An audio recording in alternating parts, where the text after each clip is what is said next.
His father buried him alive in a cave, but before running out of air, he found this.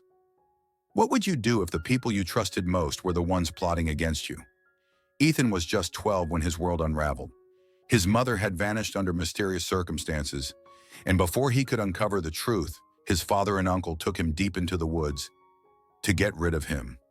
Left to die in the suffocating darkness of a cave, Ethan was moments from losing hope, until his hands brushed against something buried beneath the dirt. A secret his family had killed for. What did he find? And how did he escape to bring justice to those who betrayed him? Dear family, which country are you watching from? Leave a comment below and don't forget to subscribe to support us. Now let's get started. The Montana sky was a dull, endless gray, stretching over the town of Silverbrook like an old, faded quilt. Snow swirled in restless eddies outside Ethan's bedroom window, carried by a sharp wind that whispered through the pine trees, standing like sentries at the edge of his yard. It was the kind of winter afternoon where time felt frozen, where the weight of the cold pressed against the walls of the house, seeping into its bones. 12-year-old Ethan sat motionless by the window, forehead resting against the chilled glass. His breath fogged up the pane, blurring the world beyond it. He liked it that way. He didn't want to see the road that wound through the hills toward the river. He didn't want to see the sharp turn where they said his mother's car had gone over the edge. It had been a year since Sarah disappeared, a full year since his father James stood in the doorway, his face a mask of grim certainty, and told Ethan she was gone. An accident, they had said. The current must have carried her away. But they never found her body. That was the part Ethan could never make peace with. Bodies surfaced. Bodies were discovered weeks, even months later. But Sarah, it was as if she had vanished into thin air. A floorboard creaked below. Ethan's gaze flicked to the door. The voices had started again. They were always like this now. Hushed, urgent whispers that died the second he walked into the room. At first, he told himself it was grief. His father and Uncle Paul were struggling, just like he was. But grief didn't make men hide conversations behind locked doors. Grief didn't make someone jump at the sound of footsteps on the stairs. Ethan rose slowly, his socks silent against the wood floor as he crept toward the door. He pressed his ear against the grain, holding his breath. "He doesn't need to know," James' voice came first, low and hard. "James, this can't last forever," Paul replied, voice rough, edged with unease. "He's not a little kid. He's starting to ask questions." Ethan's stomach clenched. Silence, a long one. Then his father's voice, quieter this time. "Stick to the plan." The plan. The air in Ethan's room suddenly felt tight, like all the oxygen had been sucked out. He stepped back from the door, his pulse hammering in his ears. What plan? His mind scrambled for an explanation, but all it found were the things that had never made sense. The too quick end to the police investigation. The way his father barely spoke about his mother anymore. How Paul flinched whenever Ethan brought her up. It wasn't grief. It wasn't an accident. Something else had happened. Ethan turned back to the window, his reflection staring at him in the glass. Snow flurries danced in the fading light, blurring the landscape beyond. Somewhere out there, his mother was still waiting to be found. And if no one else was going to find out the truth, then he would. The house that had once been filled with warmth now felt like a stranger's home. It wasn't just the silence that had settled over the rooms like an unwelcome guest, or the way dust had begun to gather in places his mother would never have allowed. It was something deeper, something invisible but suffocating, hanging in the air like a storm about to break. Ethan felt it every time he stepped into a room, an unspoken tension that twisted itself around the walls, thick and inescapable. His father, James, had always been a steady presence, someone who would ruffle his hair on the way out the door or sit with him at the kitchen table, helping him with math homework. But those moments had vanished. Now James barely looked at him. When he did, his eyes held something unreadable, something distant, as if he were seeing a memory rather than his own son. Paul was worse. His uncle had never been an affectionate man, but since Sarah's disappearance, he had become something else entirely. Edgy, irritable, his patience paper-thin. When Ethan entered a room, Paul would shift uncomfortably, crossing his arms or rubbing the back of his neck as if Ethan's presence alone made him uneasy. One night, Ethan gathered the courage to bring up what had been gnawing at him for months. He found his father alone in the kitchen, standing by the sink, staring out into the darkness beyond the window. The overhead light flickered slightly, casting long shadows across the room. "Dad," Ethan began hesitantly, gripping the back of a chair. "Do you think Mom's really gone?" His father tensed, his fingers tightening around the rim of the sink. He didn't turn around. "We've been over this, Ethan," James said, his voice measured but cold. "It was an accident." "But they never found her," Ethan pushed, his voice gaining strength. "What if she's still—" James turned then, his face unreadable. "Stop!" Ethan's breath caught. His father had never spoken to him like that before. Not with that clipped finality, not with that edge of warning. "Just drop it," James muttered, running a hand through his hair before walking past him, leaving Ethan alone with the hum of the refrigerator and the quiet creak of the house settling in the cold. Ethan's hands clenched into fists. They were lying to him. The house was dark except for the faint glow of the moon filtering through the curtains. The wind rattled against the windows, sending long, skeletal shadows dancing across the wooden floors. Ethan lay still in his bed, his blanket pulled up to his chin, his ears straining for the familiar sounds. The hushed voices, the murmured conversations that always came late at night when his father and uncle thought the world was asleep. Tonight was different. The voices were sharper, more urgent.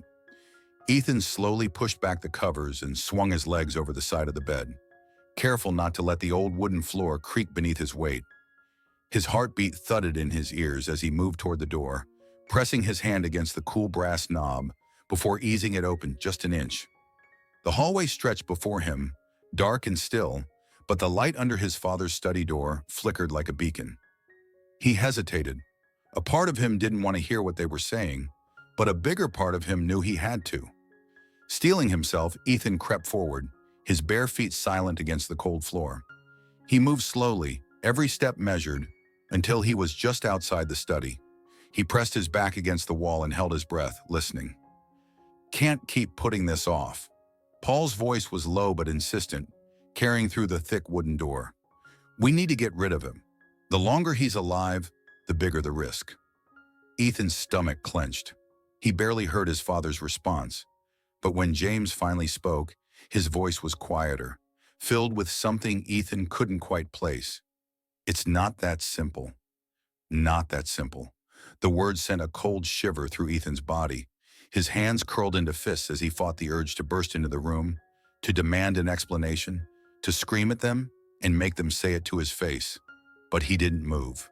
He forced himself to stay silent, to stay hidden. Because for the first time in his life, Ethan understood. They were talking about him, and whatever plan they had, whatever it was they were so desperate to hide, it didn't just involve his mother. It involved him. And if he wasn't careful, he might not have much time left to figure out why. The sharp knock at Ethan's door came like a gunshot in the quiet of the night. His eyes snapped open, his breath catching in his throat. The house was still, the only sound the wind moaning softly against the window panes. For a moment, he wasn't sure if he'd imagined it. But then, "Ethan," his father's voice low and steady. "Get up. We're going for a little trip." A trip? Now? Something was wrong. The words from the night before slammed back into his mind. Paul's voice, cold and certain. "We need to get rid of him." Ethan lay frozen, his pulse hammering. His father never woke him like this. And there was something off about his tone. Too measured, too forced, like he was trying to sound casual but wasn't quite pulling it off. He forced himself to sit up, his movements slow and deliberate. He needed to think. If they suspected he knew something, if he hesitated too long. "Come on, son," James called again. Ethan swung his legs over the edge of the bed, feeling the icy floor bite at his bare feet. Keeping his face blank, he grabbed his jacket from the chair and slipped on his shoes. His hands trembled as he zipped up his coat, but he clenched his fists, forcing them to still. He couldn't show fear. When he opened the door, James was standing in the dim hallway, dressed in his heavy coat, his expression unreadable. The shadows stretched long behind him, flickering in the faint glow from the downstairs lamp. Paul was waiting by the front door, already bundled up against the cold. His usual scowl was fixed in place, but there was something else in his stance, an impatience, a barely concealed tension in the set of his shoulders. Ethan swallowed. Whatever this was, Paul was in on it too. The night air hit him like a slap as he stepped outside.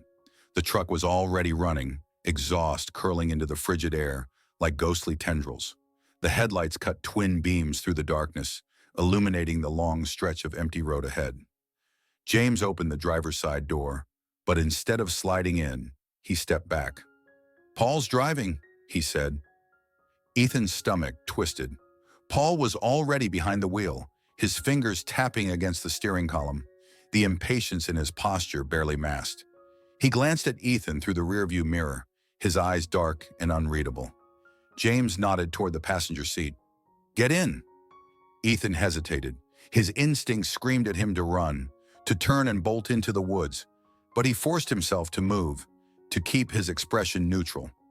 If they knew he was afraid, if they knew he was onto them. He climbed in. The door shut with a hollow thud beside him. James slid into the seat next to him. Paul shifted the truck into gear, and they pulled onto the road. The farther they drove, the fewer houses they passed. Porch lights vanished, replaced by endless rows of towering trees, their skeletal limbs casting long, clawed shadows in the headlights. The road twisted, narrowing as the wilderness swallowed them whole. No one spoke. James stared straight ahead, his hands clasped tightly in his lap. Paul's grip on the steering wheel was tight, his jaw clenched, his foot pressing just a little too hard on the gas. The truck rumbled over the uneven dirt path, jostling Ethan in his seat. His chest tightened. The last streetlight disappeared behind them. They were heading deep into the woods. Paul let out a slow breath, breaking the silence. "Long drive." James nodded stiffly. Ethan swallowed hard. His fingers curled around the fabric of his jacket, his knuckles white. "Where are we going?" he asked, keeping his voice steady. James didn't answer. Paul gave a dry chuckle, but didn't take his eyes off the road. "Somewhere special." Ethan's stomach dropped. The truck veered off the main road, onto a narrow mountain trail, the tires crunching over gravel. The darkness beyond the headlights felt suffocating, pressing in from all sides. Every nerve in Ethan's body was screaming. This wasn't just a trip. This was something else, something worse. The truck jolted to a stop, the sudden silence pressing heavy against Ethan's chest. The only sound was the idle hum of the engine, a low growl against the vast emptiness of the forest. Outside, the trees loomed in tangled shadows, their twisted limbs reaching toward the sky like skeletal fingers.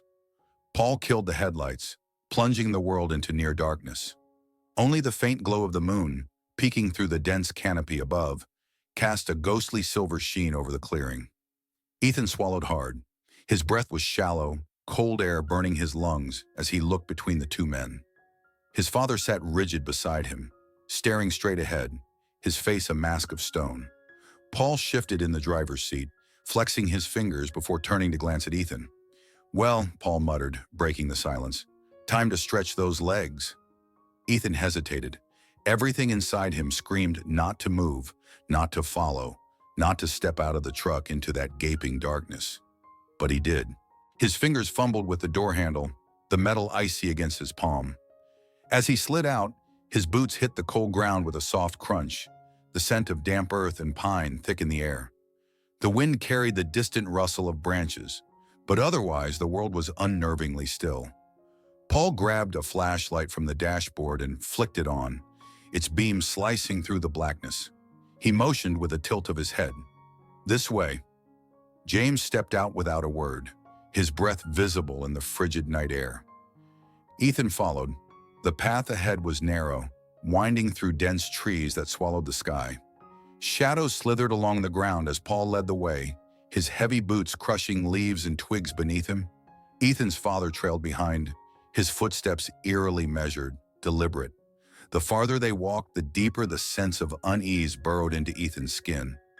Every nerve in his body was on edge, his pulse hammering so loudly he could barely hear the wind anymore. Then suddenly, Paul stopped. The beam of his flashlight settled on something ahead, A jagged rock formation, its surface slick with moss, rising like a forgotten monument among the trees. At its base, a gaping black hole yawned open. A cave. A breath of damp, stale air seeped out from within, curling around Ethan like a whisper. His chest tightened. "Go on," Paul said, gesturing toward the entrance. Ethan didn't move.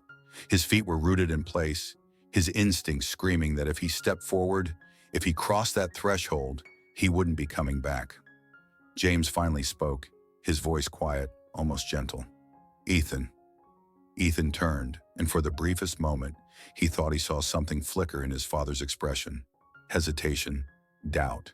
But then James blinked, his jaw tightening. "Just go inside, son."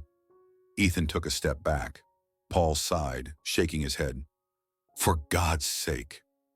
And then, before Ethan could react, before he could think or run or scream, James shoved him. The world tilted. His feet slipped on the uneven ground, and suddenly he was falling, the cold air rushing past him in a blur of shadows and fear. His hands flew out, scraping against rough stone as he hit the ground hard, the impact knocking the breath from his lungs. Pain shot up his palms, but he barely registered it. He rolled onto his hands and knees, disoriented, gasping for air. Then he looked up. His father and Paul stood at the entrance of the cave, their faces cast in eerie relief by the glow of the flashlight. Ethan's breath hitched. "Dad!" His voice was hoarse, fractured. James didn't answer. Then the first handful of dirt hit the ground. Ethan's stomach lurched. "No, no, stop!" He scrambled to his feet, lunging toward the entrance, but Paul was faster. He heaved a large rock into place, blocking part of the opening. Another thud, then another. They were sealing him in. "Dad, please!" Ethan's hands flew to the stone, nails scraping against the rough surface. "Don't do this! Please! I don't understand!" James stood frozen, his face unreadable. Paul let out a breath, his voice devoid of emotion. "Now, it's done." The last sliver of light disappeared. Ethan was alone in the dark. The darkness was alive. It pressed in from all sides, thick and suffocating, swallowing every breath, every sound, every desperate heartbeat pounding in Ethan's chest. He couldn't see. He couldn't think. His own ragged gasps filled the cave, each one shorter, sharper, more frantic than the last. "No, no, no, this wasn't real. This couldn't be real. His father wasn't capable of this. He wasn't." A dry sob caught in his throat. His hands flew to the cave wall, scraping against the jagged stone as he searched blindly for something, anything, to hold on to. His fingers curled into fists, then stretched wide, then clawed at the unyielding rock as if somehow sheer will alone could make a door appear. But there was no door, no escape. The weight of what had happened crashed down on him all at once, crushing the breath from his lungs. His father had left him here to die. A violent shudder ran through his body, the terror taking hold. The walls felt like they were closing in, the air getting thinner, pressing harder against his chest. His lungs seized as panic wrapped around his ribs like a vice. He couldn't breathe. He couldn't breathe. He staggered forward, his feet slipping on the loose dirt beneath him. He braced himself against the stone, his forehead pressing into the damp, unyielding surface. His pulse roared in his ears. His whole body shook. "Calm down, Ethan. Think." But how could he?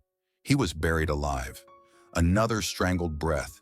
His hands moved again, faster this time, sliding over the damp stone, feeling for cracks, gaps, anything. His breath came in short, sharp gasps, his chest tightening with every second that passed. He stumbled forward, his foot catching on a loose rock, sending him sprawling to the ground. His palms scraped against the dirt as he braced himself, the sting barely registering through the rush of panic flooding his veins. He had to find a way out. One step, then another. His hands trembled as they roamed the walls, searching blindly. His fingertips grazed along the uneven surface, desperate for something, an opening, an escape. The air was thick, stale, pressing in on him, suffocating him from the inside out. And then, a flicker. So faint he almost missed it. Ethan stilled, his breath hitching in his throat. He turned his head slightly, squinting into the darkness. There, near the farthest corner of the cave, something barely perceptible, a thin sliver of light, faint as a dying ember, seeping through the cracks in the earth. His pulse hammered. His legs moved before his mind could catch up, dragging him toward it. The ground beneath him was uneven, damp soil giving way beneath his weight. He dug his fingers into the dirt, clawing at the space where the light filtered through. The soil was looser here. And then, his hand hit something solid. Not rock, not earth. Something else. Ethan's fingers trembled as they dug into the dirt, his breath coming in sharp, uneven gasps. The wood beneath his touch was rough and splintered, buried deep beneath layers of time and earth. His heartbeat pounded in his ears as he clawed at the soil, unearthing more of the object, the damp earth filling his nails. A chest. His mind reeled. It didn't belong here. It couldn't.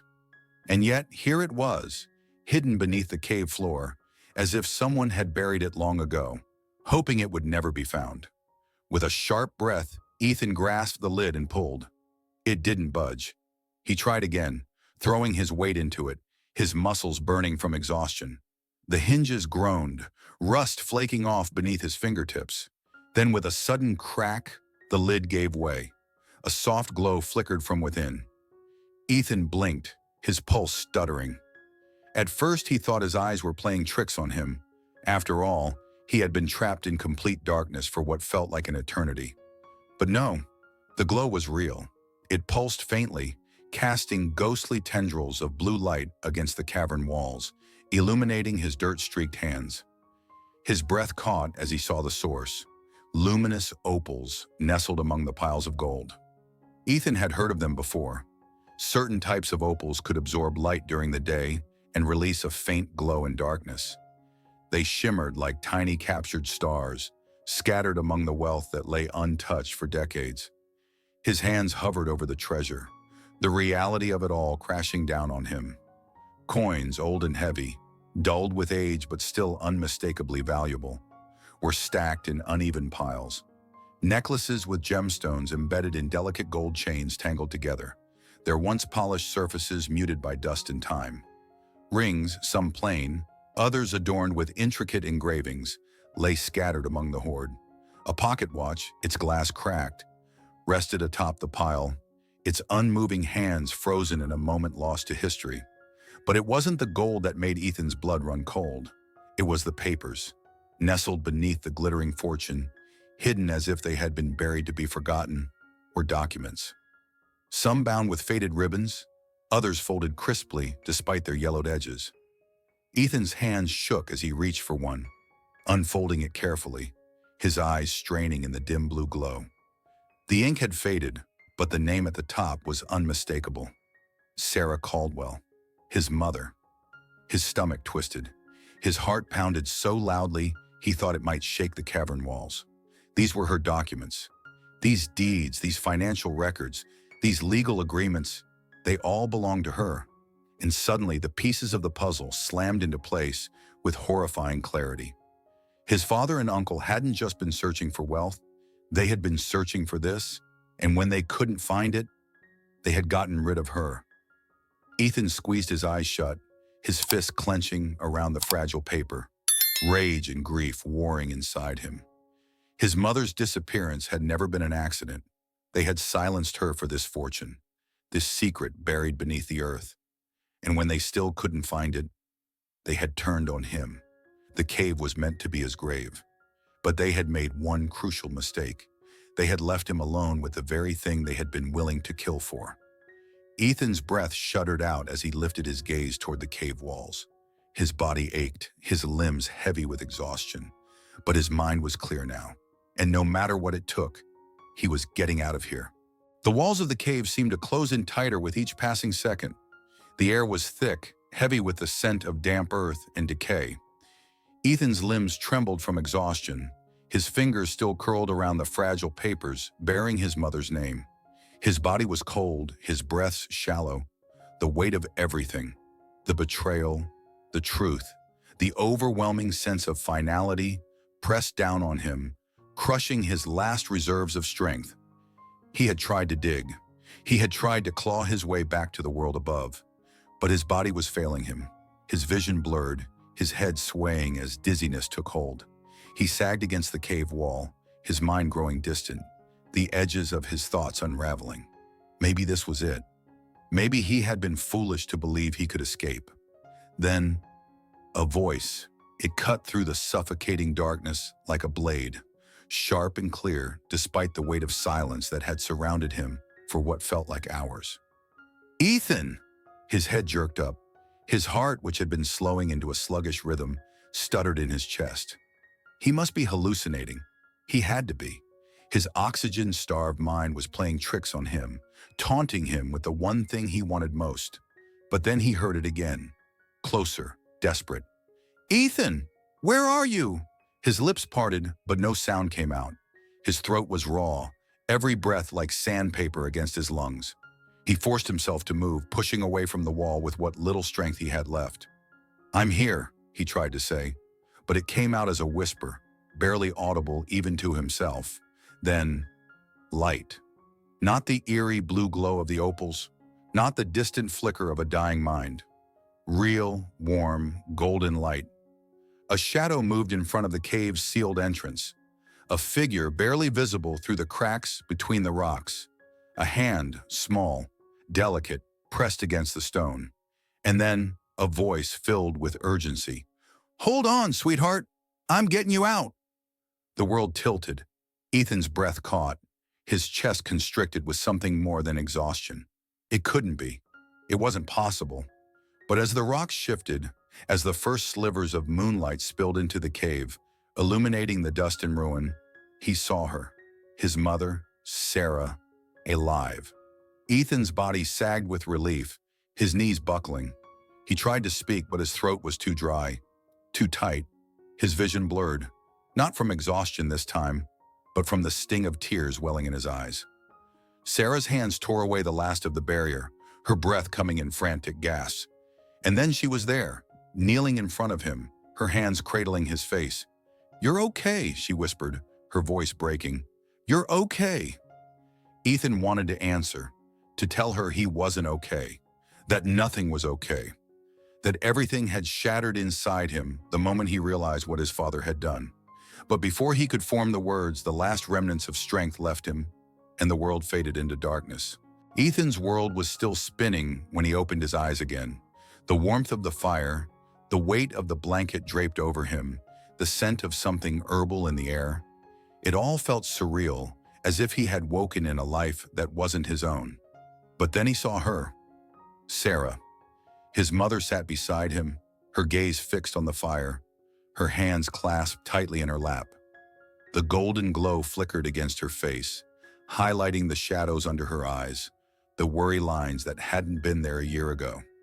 She looked different, leaner, harder, like someone who had been running for too long. But she was real, alive.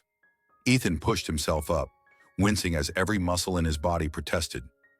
Sarah's head snapped toward him, relief flooding her features. "You're awake," she breathed. Ethan's throat was dry, his mind still sluggish with exhaustion, but there was only one thing he could say. "I thought you were dead." Sarah swallowed, emotion flashing in her eyes. "I know." Ethan studied her, trying to make sense of it all. "How?" His voice was hoarse. "How are you here?" I saw the car wreck. Dad said..." His father. The word caught in his throat, poisoned now. Sarah's expression hardened. "He lied to you." Ethan had known deep down, but hearing it still sent a painful jolt through his chest. "I need you to listen carefully, sweetheart," she said, her voice calm but laced with urgency. "There are things I should have told you long ago, things I didn't want to believe myself, but I don't have the luxury of keeping secrets from you anymore." Ethan nodded slowly, bracing himself. Sarah inhaled sharply. "I started noticing things months before the accident. Strange withdrawals from our accounts, papers missing from my office. James was careful. He wanted me to think I was imagining it, but I knew him too well. I knew when he was hiding something." Her hands curled into fists. "I started making copies of everything, bank records, legal documents, Anything that didn't add up. I didn't know exactly what he was planning, but I knew one thing. He wanted my inheritance, and he didn't want me in the way. Ethan's stomach twisted. So he tried to kill you. Sarah nodded. Paul was in on it. That night, they forced me off the road. The car crashed into the river, and they left thinking I was dead. But I got out. Barely. Ethan felt sick. He had spent a year grieving, believing his mother had died in a terrible accident, while his father had gone on with his life as if nothing had happened. Sarah's gaze darkened. I wanted to come back for you. I swear, Ethan, I did. But I knew that if James realized I was alive, he would stop at nothing to finish what he started. I wasn't strong enough to fight them. Not yet. I had to disappear, to bide my time, to gather proof. I followed their movements, waiting for the right moment. Ethan clenched his jaw. And then they came for me. Sarah's face shattered. Mother knew they would do this, she whispered. They were afraid you would uncover their plot, that you would become a threat. I tried to reach you sooner, but by the time I realized what they were planning, they had already taken you to the cave. Ethan looked away, his chest tightening. I thought he was my father, his voice cracked. I thought he loved me. Sarah's eyes filled with pain. I did too, she murmured. Ethan's fists tightened. His father had stolen everything from him, his trust, his family, his sense of safety. And when he had outlived his usefulness, James had tried to bury him, just like he had tried to bury Sarah. They can't get away with this, Ethan said, his voice shaking with barely contained fury. Sarah reached for his hand, squeezing it tightly. They won't. Ethan met her gaze. There was fire in her eyes, a steel resolve that mirrored his own. She had spent a year in hiding, waiting, planning. But now it was time. They were done running, and James and Paul were about to face the reckoning they never saw coming. The fire had burned down to embers, casting faint orange light against the wooden walls. Outside, the wind howled through the trees, rattling the windows of the secluded cabin. Ethan sat at the worn wooden table, his jaw clenched, his fingers digging into the armrests of his chair. Across from him, Sarah spread out stacks of papers, their edges yellowed with time, the ink faded but still legible. The weight of the past lay before them, a lifetime of secrets finally dragged into the light.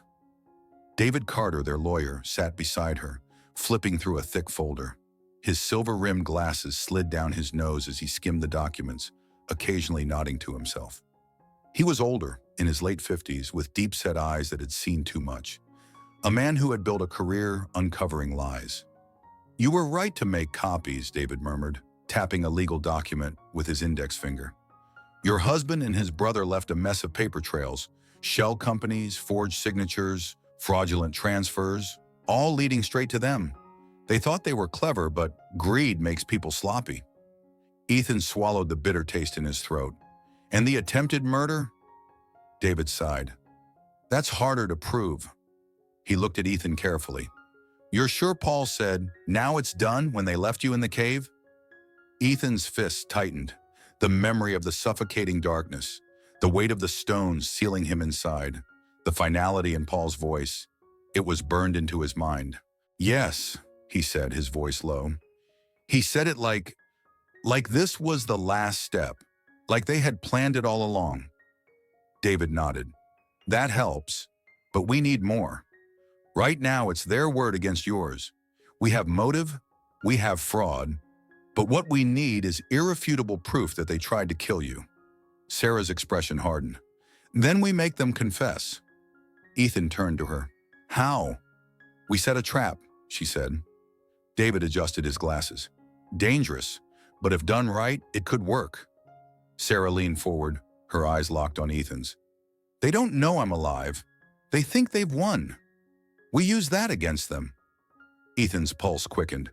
You mean, make them think I didn't die either? Sarah nodded. We make them panic, make them slip up, and when they do, we'll have them on record admitting everything. David exhaled, rubbing his chin. It's risky, but if we pull it off, he nodded to himself. It could be exactly what we need to put them away for good. Ethan clenched his fists. The fear, the betrayal, the rage. It all burned inside him like a fire that could no longer be contained. They had spent a year running, hiding. Now they were done. The time for justice had come. The night air was crisp as Ethan and Sarah stepped onto the familiar gravel driveway of their former home. The house stood before them, unchanged from the outside. Same dark wooden beams, same wraparound porch. But it felt different now. Hollow, like a place where too many ghosts lingered. Ethan's stomach tightened. He had dreamed of this moment 1,000 times. Imagine confronting his father, watching the shock bloom across his face when he realized the truth had finally caught up with him. But now that he was here, standing in the place where his life had unraveled, the reality of it was heavier than he had expected. Beside him, Sarah took a slow breath, steeling herself. Then, without hesitation, she stepped forward and pushed the front door open. The creak of the hinges echoed into the house. Inside, the dim glow of a lamp flickered in the living room. James and Paul sat at the dining table, deep in a low, urgent conversation. They hadn't heard the door. Not until Sarah spoke. "Miss us." The room went still. James's head snapped up first, his face going impossibly pale. His mouth opened, but no words came. Paul, sitting beside him, pushed his chair back so fast it scraped loudly against the wooden floor. His wide eyes darted between Sarah and Ethan, like he was seeing ghosts. Ethan felt the slow, coiling satisfaction of watching them panic. "How?" James finally managed, his voice hoarse. His eyes locked onto Sarah like she was something inhuman, something impossible. You were dead." Sarah stepped fully into the room, her every movement deliberate. "You should know by now, James," she said coldly. "I don't die that easily." Paul let out a shaky breath. "No," he muttered. This isn't possible." James gritted his teeth, his shock hardening into something colder, sharper. "You don't know what you're doing, Sarah." "Don't I?" Sarah shot back. "You tried to kill me. You tried to kill our son. And for what? Money? A fortune you were never meant to have?" James's nostrils flared, but he didn't deny it. Ethan stepped forward, his heart pounding. "You buried me in that cave," he said, his voice steady despite the fury boiling inside him. "You left me to die. You thought I'd never make it out." Paul scoffed, but the nervous edge in his voice betrayed him. "We didn't have a choice.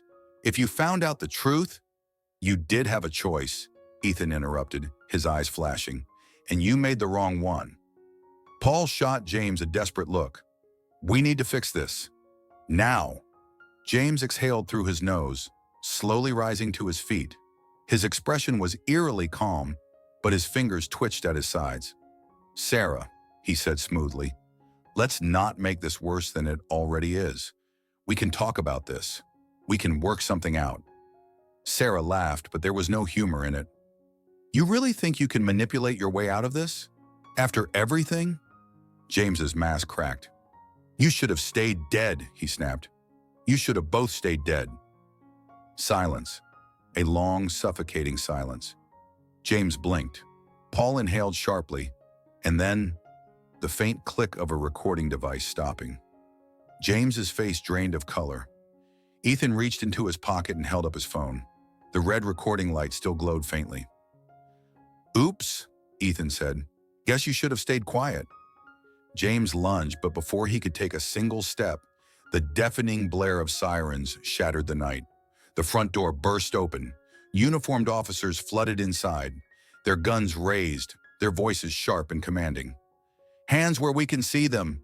Down on the ground! Now!" James and Paul barely had time to react before they were yanked from their chairs, forced to the ground as officers cuffed them. James struggled against the hold, his voice raw with fury. "You set us up!" Sarah stepped forward, her expression cold, unwavering. "No, James," she said quietly. "You did this to yourself." Paul thrashed, his face twisted with rage. "You won't get away with this." Ethan crouched beside him, leveling him with a steady gaze. "We already did." The officers hauled them to their feet, their wrists bound in metal, their futures sealed. The officers led them out the door, their figures disappearing into the flashing red and blue lights. Ethan let out a breath he hadn't realized he was holding. Sarah placed a hand on his shoulder, squeezing gently. "It's over," she murmured. Ethan looked around the house that had once been his home, the house that had held so many lies.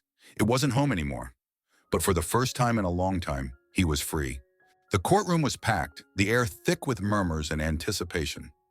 Journalists, townspeople, and legal officials filled every available seat, eager to witness the downfall of the two men who had spent years hiding their sins behind a carefully constructed facade. Ethan sat beside Sarah at the plaintiff's table, his hands clasped together, his knuckles white. Across from him, James and Paul sat in their orange prison uniforms, their wrists shackled to the chairs. James was still, unreadable as ever. His posture was rigid, his face set in stone, betraying no hint of emotion. But Paul looked like a man watching the walls of his world collapse around him. His usually smug expression had twisted into something pale and sickly. His fingers twitched nervously against the table, and his leg bounced beneath his chair. Ethan didn't take his eyes off them. He wanted them to feel it, the fear, the helplessness, the same terror that had gripped him as he lay trapped in that cave, clawing at the dirt, screaming for a father who had long since decided he wasn't worth saving. The judge entered and the murmurs died instantly. The entire room stood until the heavy thud of the gavel signaled them to sit. The prosecution wasted no time. First, they laid out the financial crimes, the stolen inheritance, the forged documents, the fraudulent transactions that had transferred Sarah's wealth into James and Paul's hidden accounts. It was methodical, precise, and damning. Then came the attempted murder. The courtroom tensed as the prosecutor played the recording. Each word was another nail in their coffin. Paul visibly paled as his own voice echoed through the silent room.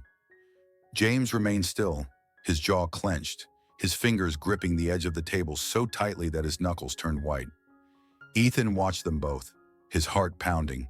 But this time it wasn't fear. It was justice. Sarah took the stand next, her voice steady, unwavering. She recounted everything: the stolen documents, the night she was run off the road, the year she had spent hiding, waiting, fighting for this moment. Then it was Ethan's turn. He stood, forcing himself to breathe evenly as he walked to the witness stand. He could feel the weight of the entire room pressing on him, but when he met the judge's gaze, his voice didn't waver. He told them everything: the late-night whispers, the moment he overheard Paul say they had to get rid of him, the trip into the woods, the betrayal, the crushing weight of the earth sealing him inside the cave. A murmur rippled through the courtroom. He could hear people shifting in their seats, whispering under their breaths. Ethan didn't care. His eyes stayed locked on James. His father never looked away. When the testimony ended, the prosecution delivered their final blow, tying everything together: the lies, the greed, the violence. The judge's face was grim as he turned to address the defendants. "James Caldwell and Paul Caldwell, this court finds you both guilty of conspiracy to commit murder, attempted murder, and financial fraud." A hushed silence fell over the room. Paul let out a choked noise, his body sagging against the chair, as if the words had physically struck him. James, however, remained unmoved. The judge continued, his voice firm and unyielding. "You are hereby sentenced to life in prison without the possibility of parole." The sound of the gavel hitting wood echoed through the chamber. It was over. A collective exhale seemed to pass through the spectators, followed by murmurs, shifting chairs, and the scuffle of officers approaching to take James and Paul away. Ethan didn't move. Paul was shaking his head, muttering something under his breath, his wide, panicked eyes darting around the room like he was searching for an escape that no longer existed. And James? For the first time, James turned to look at Ethan. There was no anger in his eyes, no hatred, just regret. Not for what he had done, but for the fact that he had lost. Ethan held his gaze, his chest rising and falling steadily. The image of the man before him, handcuffed, defeated, finally facing the consequences of his actions, stirred nothing in Ethan. James had made his choice long ago, and now he would pay for it. As the officers led them away, Ethan exhaled. For the first time in what felt like forever, he was free. The salty breeze rolled in from the Pacific, carrying the scent of sea foam and warm sand. The waves crashed rhythmically against the shore, their endless movement a soothing reminder that life, no matter how turbulent, always moved forward. Ethan stood at the edge of the boardwalk, his hands tucked into the pockets of his jacket, watching as the golden sun dipped toward the horizon. The sky was painted in soft oranges and deep purples, the ocean reflecting every shifting hue. It had been 6 months since the trial, 6 months since James and Paul had been sentenced, 6 months since Ethan had stood in that courtroom, looking his father in the eye for the last time. The past hadn't vanished overnight. The scars of betrayal, of fear, of the long, dark hours in that cave, they still lived inside him. But standing here, beneath the vast, open sky, with the endless ocean stretching before him, he felt something he hadn't in a long time. Peace. Behind him, Sarah sat at an outdoor cafe, her short hair tousled by the wind as she flipped through a book. There was something different about her now, lighter, as if the weight of the past had finally loosened its grip. The shadows that once darkened her eyes had faded, replaced by quiet resilience. She had spent too long running. Now she was home. California had been her dream for as long as Ethan could remember, a place where no one whispered behind their backs, no old ghosts lurking in every shadow, no memories of betrayal etched into the walls. Just a new beginning. And it wasn't just a fresh start for them. The wealth that James and Paul had stolen had been returned, but Sarah had no interest in hoarding it. "We're going to do something good with it," she had told Ethan weeks ago, and they had. A portion of their fortune had gone to charities for children in need, shelters, scholarships, legal funds for kids caught in impossible situations. Ethan had insisted. He knew what it was like to feel powerless, to have no one to fight for you. If he could stop even one child from feeling the way he once had, it was worth it. He wasn't the same boy who had once believed in the goodness of a father who had never truly loved him. He had changed, hardened, but he hadn't let the darkness consume him. Instead, he had turned it into purpose. Ethan had started taking classes, criminal law, investigative studies. He had spent hours poring over legal texts, studying how cases were built, how corruption was exposed, how justice was truly served. Because someday he would make sure no one else had to fight alone. A gentle voice pulled him from his thoughts. "Penny for your thoughts?" Ethan turned, smiling faintly as Sarah approached, tucking her book under her arm. She looked at him with quiet understanding. She always seemed to know when his mind wandered to the past. He exhaled, glancing back at the horizon, just thinking about how different everything feels now. Sarah nodded, stepping beside him, watching the waves. "It's strange, isn't it? How life can rebuild itself, even after everything." Ethan was quiet for a moment. Then he nodded. "The past doesn't define us," he said softly. Sarah looked at him, pride shining in her eyes. "No," she agreed, "but it makes us stronger." As the last sliver of sun dipped below the horizon, Ethan knew she was right. He had survived. He had fought. And now he was free. Life is unpredictable. It can be cruel, unforgiving, and filled with betrayals we never see coming. But in the end, what defines us is not what happens to us. It's how we rise from it. Ethan's journey was never just about survival. It was about facing the truth, no matter how painful. It was about refusing to be a victim of his past, about turning his deepest wounds into his greatest strength. And isn't that the lesson we all need to remember? We are not what was done to us. We are what we choose to become. There will always be people who deceive us, who take from us, who try to bury us, sometimes in ways we never expect. But truth has a way of finding the light, just as justice has a way of catching up to those who believe they are untouchable. Ethan didn't let the betrayal define him. He fought back. He took control. He turned his pain into purpose. And maybe that's the message for all of us. No matter how lost we feel, no matter how deep the darkness, there is always a way forward. Strength isn't about never falling. It's about getting back up every single time. Now I want to hear from you. Have you ever faced a betrayal that changed your life? How did you rise above it? Share your story in the comments. We'd love to hear your thoughts.